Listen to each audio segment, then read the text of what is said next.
Right, we are going to get in deep today, which sounds very weird, but here is the deal. If you're a certain type of fan and you're perfectly entitled to your opinion, and you say the following things, well, I believe we need to sit down and have a discussion. Becky Hogan, Rhea Hogan, Mercedes Hogan, Sammy Hogan. 1, what the fuck does that mean? And 2, these people that I've just said out of my mouth are nothing like Hulk Hogan. And why? Here's why. So let's start with Mercedes Moné, because this has got so out of hand. During an AEW press conference the other day, somebody actually felt obliged to ask Tony Khan about this. And my first question is, who even cares? Let's say that Mercedes Moné and AEW did have something like this in the contract.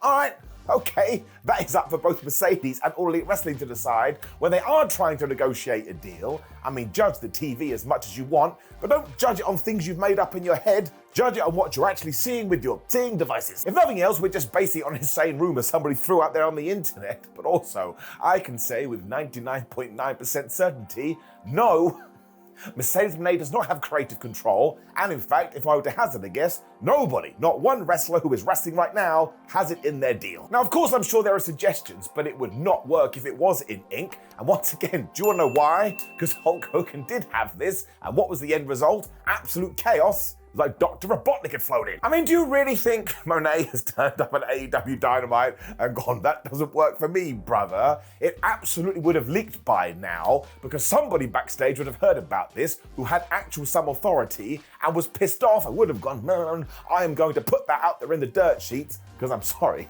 that has quite literally happened since the dawn of time.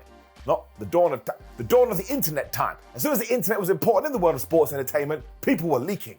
I mean, at the moment, it is basically off the back of Death to AEW 7ZB 6249. And oh yeah, what a trustworthy source. Why don't I go give them all my finance and savings? Okay, we've got a little bit off track, but let's go back to Hulk Hogan. Yes, he did have it in his contract. You can see it online, that if he were to join World Championship Wrestling, he was going to have creative control. And it's actually important to mention WCW, because when it came to WWE, he did not have this. That's why he left the promotion all the time, and why he always fell out with Vince McMahon, because Hulk would be like, I want to do this, and Vince would be like, well, no, you're not going to do that, we're going to do this. And sometimes Hogan would get his way, and sometimes he wouldn't, and then there'd be friction, and they'd exit stage left. I mean, have you ever heard about Tony Khan and Mercedes Moné having this kind of a scrap? No, you have not.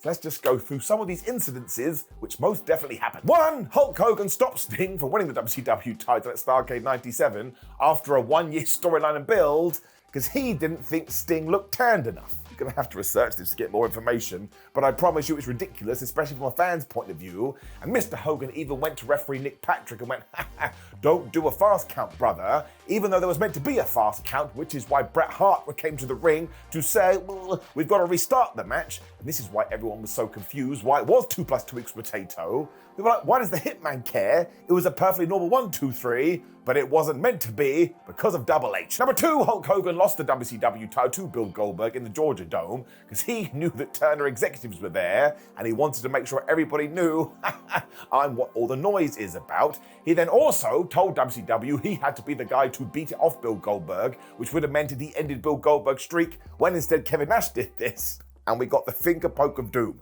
That was the switcheroo, and why we never got Kevin Nash versus Hulk Hogan, which would have been NWO versus NWO, because once again somebody said, let's do it together. That doesn't work for me, brother. Number 3, Hulk Hogan got the World War III match changed when the Giant pulled him under the rope rather than throw him over the top so he could cry foul on television and say, well, this is totally unfair, which subsequently also ruined the Macho Man's issues with the WCW title. Number 4, Hulk Hogan would regularly disappear from Nitro when he knew that ratings were going to dip, like when football season started, so he could return when ratings went back up and go, it was all because of me, even though throughout these periods, WCW had stories planned. And number 5, Bash at the Beach 2000 was essentially an ego-off between Hulk Hogan and Vince Russo, which all came down to one issue: creative control. Actually, there's a number 6 because everything that happened in TNA. And number 7, even though he didn't have creative control, Hulk Hogan still ruined the proposed trilogy between him and Shawn Michaels. Because again, one day he woke up and said, Shawn, I know you were going to win one of those, but I don't want that anymore. So they did a one and done at SummerSlam.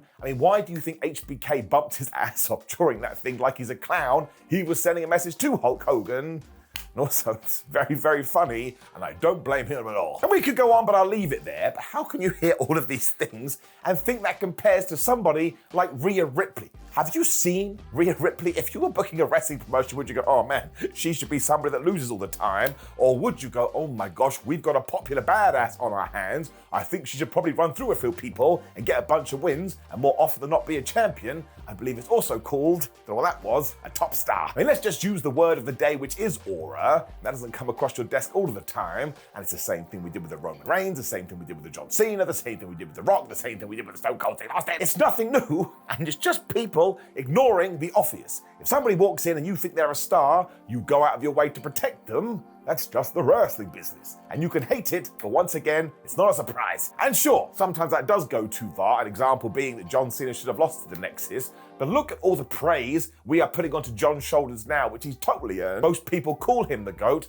and that's because during his high time in the WWE, he won more than he lost, which meant when he did get defeated, everybody just fell down like, oh, so-and-so beat John Cena, they must be a big deal. Remember Kevin Owens in 2016? It was the best possible debut. And even if you have gone through Rhea Ripley's win-loss record and go, ugh, she does get a lot of victories, that's nothing to do with her. Your focus should be on WWE's current booking. I mean, nobody in 2025 is making those calls other than somebody like Roman Reigns, but once again, it won't be written into his contract. He will just make suggestions because he is Roman Reigns and therefore he's earned the right to do so. You still can't overdo that because eventually it will backfire, but also I see Rhea come out every single week on Monday Night Raw and she has a connection with the fans. This is what I'm going to use my Rusev Day example. He too had a connection with the fans, but because we did just make him lose and jobbed him out, to use the words, all of that fire was dropped and lost because eventually the audience gave up hope. We would never and should never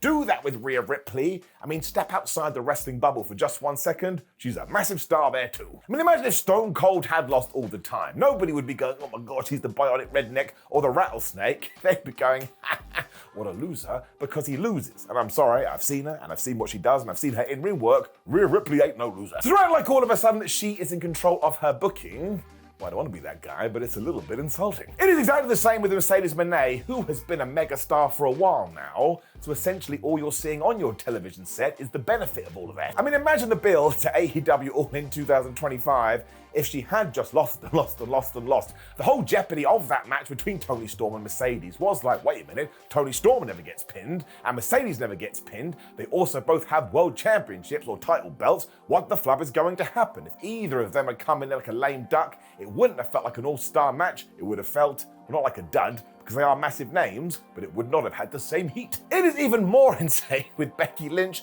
because she is Becky Lynch. Get in your damn time machine and go back to 2018, when Becky became the man. Forget being the biggest women's star in the WWE, she was the biggest star overall. She was selling merchandise, she was driving ratings, and why do you think at WrestleMania 35 we had that all-women's Mania main event? Of course Ronda Rousey had a part in that, as did Charlotte, but without Becky blowing up like she did, it probably never happened. Even when she won the Raw Women's title around about mid-2024, it was only because Rhea Ripley got hurt.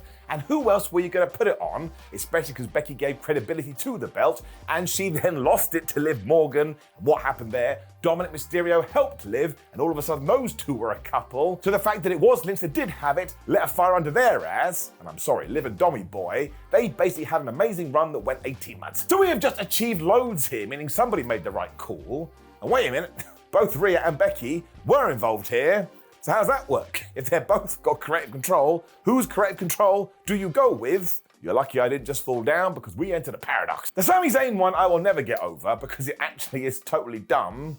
It's a little bit mean, so just quiet and shush, little boy. That was worse. Because go and look at his win-loss record from 2017 to 2020. You can do it on Cage Match and you will laugh out loud. Even on house shows, it's quite literally lose, lose, lose, lose, lose, lose, lose, lose. We even had a counter on ups and downs that documented all of this, and it never changed. Because anytime you did check in, you go, oh, has Sam won a match? No, he has not. Even now where he has been moved up the ladder and is sort of a main eventer, he still loses. I mean, that ties into the ultimate narrative here. He is the underdog, and eventually he will win the World Championship. But before then, sorry, Sami, you're gonna be on your ass. I really do think that one comes from the fact that Sami Zayn got that WrestleMania 40 spot against Gunther for the IC Championship, where many people thought it was meant to be Chad Gable. Now, one, even if there was a conversation and somebody put ahead the idea, all right, what are we gonna do about it? But two, if that was Sami Zayn, well, we've just talked about it. If anyone deserved just a little bit bit of a moment on the biggest show of them all, it was Sami Zayn, because before that, I don't want to repeat myself, but it was lose, lose, lose, lose, lose, lose. And it's not like he's a bad wrestler either. In fact, he's one of the best of all time. He had a great match with Johnny Knoxville. You find me somebody else that can do that. It just cannot happen without Triple H's say-so. And even to this day, you can go and look at the win-loss record, which I keep going back to, and if wrestling was real, my gosh, it would suck. I mean, aside from it being lazy criticism just because you don't like something that has played out on a Raw or SmackDown or whatever, it's actually forgetting what Hulk Hogan did and how much chaos he caused. I mean, he got WCW to sign the Ultimate Warrior just so he could get his win back. That's right. He got a human being employed just so he could take his own personal record that read 0-1 and turn it to 1-1, as opposed to so he could sleep easier at night. And look, I totally understand that in 1994 when Hulk Hogan signed for World Championship Wrestling, WCW needed Hogan way more than Hogan needed them. But he still did all of those things, as opposed to Rhea Ripley, who just has a great connection with the fans, or Mercedes, who just so happened to go on a pretty damn good run. I mean, loads of male wrestlers go on runs all the time, and nobody points the finger of blame at them. And to go back, who even cares? All Mercedes has done over the last couple of years is put on banger after banger after banger. I mean, she is one of the best women's wrestlers in the world. I said that word again, scratch it. She's one of the best wrestlers, period. Really, it's just become a meme now or something stupid to shout on the internet, but I do think it takes away from these wrestlers' achievements. I mean, they shouldn't be reduced to such nonsense, and of course, once again, to shout it at the people at the back, of course you're allowed not to like them. But let's chat in reality for 1 second. Step into my reality room. Do you think Triple H, excuse my language, is gonna bend over for Sami Zayn? I'm sorry, there is no existence where that actually happened. My final point will go back to the wrestlers that did work with Hogan back in the day and how so many of them will run to the dirt sheets and the podcast to tell you, yeah, he did do this and he did pull creative control nonsense. And at the moment, especially with the 4 names we've just talked about at the start of this video, I have not heard a single person say they tried to pull anything. And that makes me scratch my bald head. In fact, most people actually talk about how wonderful it was to have a match with Mercedes or Becky Lynch or Rhea Ripley. I mean, Sami Zayn is different because most people say it is quite difficult, but not because he's trying to win or he wants to have a championship round his waist. He just sees wrestling in a very specific way, and he has the balls to open up and say, actually, I'd like to do it differently, but it's a creative endeavor, man. You have to have your say-so. But once again, once Triple H walks in there, he'll go, you are winning, you are losing. That's the deal. If you don't like it, you can kiss my butt. So is case closed, or I should rest my case, but not in a million years do I believe that any of them are following the same path as Hulk Hogan. And once again, to reduce it all down to such a silly statement, well, there's the word. It is silly, and we should all stop being silly. You don't want to be a silly Billy. That's the worst of the sillies. And I bet you didn't think the video was going to end like that.